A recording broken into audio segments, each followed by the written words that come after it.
मुझे नहीं पता कि आप पाखंड का मतलब क्या समझते हैं, लेकिन मेरे नज़र में सबसे बड़ा पाखंडी इस देश की जनता है। क्यों?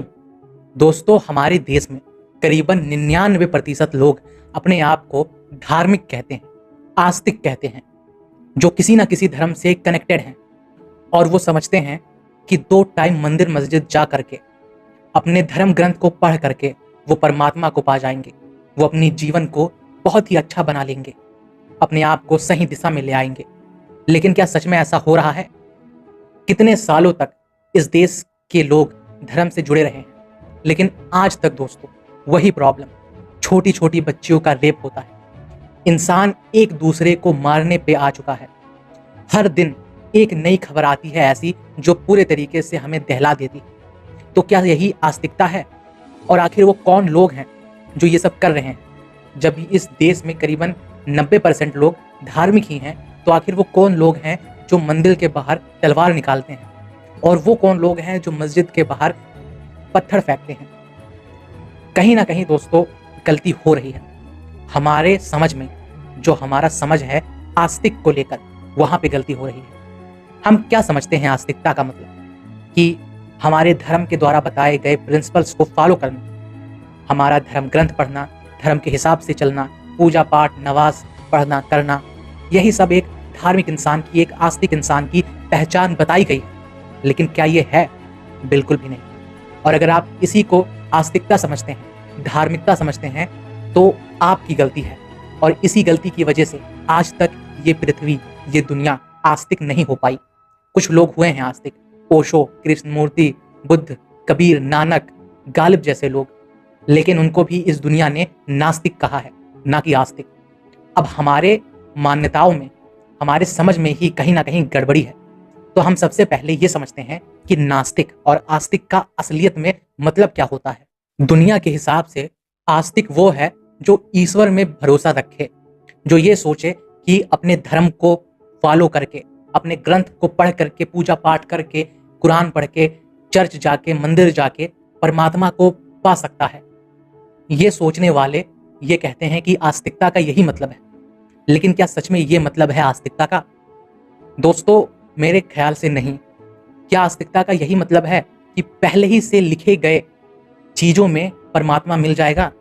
क्या आस्तिकता का यही मतलब है कि दुनिया भर की चीजें करके और शाम को मंदिर जा करके और थोड़ा सा माथा टेक देने से परमात्मा मिल जाएगा? ये तो सिर्फ पाखंड है, ये सिर्फ नपुंसकता है कि हम दुनिया भर के गलत काम करें और आखिरी में मंदिर मस्जिद जा करके झुक जाएं। ये आखिर किस तरीके की आस्तिकता है?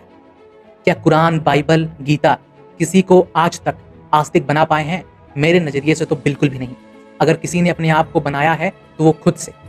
बुद्ध बने होंगे आस्तिक अगर बुद्ध ने जाना होगा, कबीर बने होंगे आस्तिक अगर कबीर ने जाना होगा, नानक ने जाना होगा तो नानक बने होंगे आस्तिक। लेकिन आपने क्या जाना? आपने अपने धर्म में लिखे गए बातों को पढ़ करके और ये सोच लिया कि मैं तो आस्तिक हूँ, मेरे साथ मेरा परमात्मा है।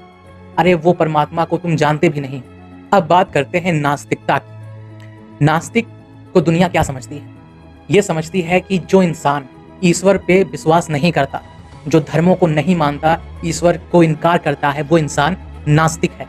जो कि लगभग सही सही बात है, लेकिन पूरे तरीके से नहीं। ओशो कहते हैं दोस्तों कि अगर हम पूरे तरीके से नास्तिक भी हो जाएं, तो उन आस्तिक से लाख गुना बेहतर होंगे जो सिर्फ ग्रंथ को पढ़ करके, जो सिर्फ मंदिर मस्जिद में जा करके अपने आप को धार्मिक या आस्तिक समझते हैं।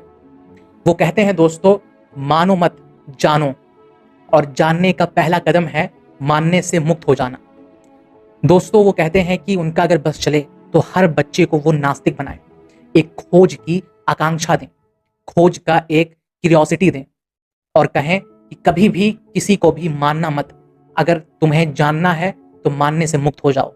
बुद्ध, महावीर, कबीर, ये सब एक तरीके से नास्तिक थे दुनिया की नज़र में, लेकिन इनसे बड़ा आस्तिक आज तक इस पृथ्वी पर कोई भी नहीं हुआ।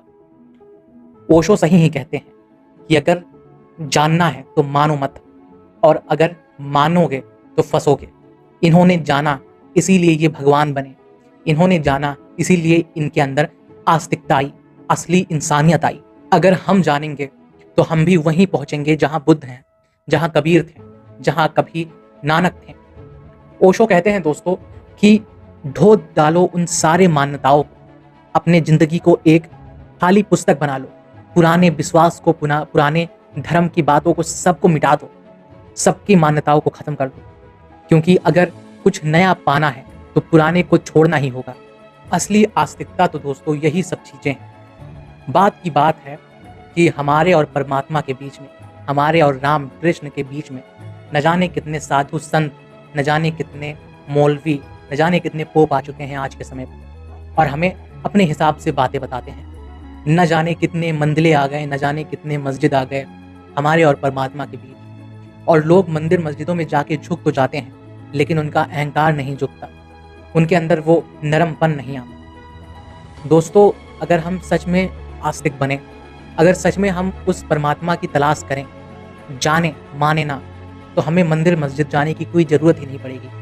हर क्षण में मंदिर मस्जिद हमारे पास ही रहेगा, हम उस परमात्मा को हमेशा साथ ही लिए घूमेंगे।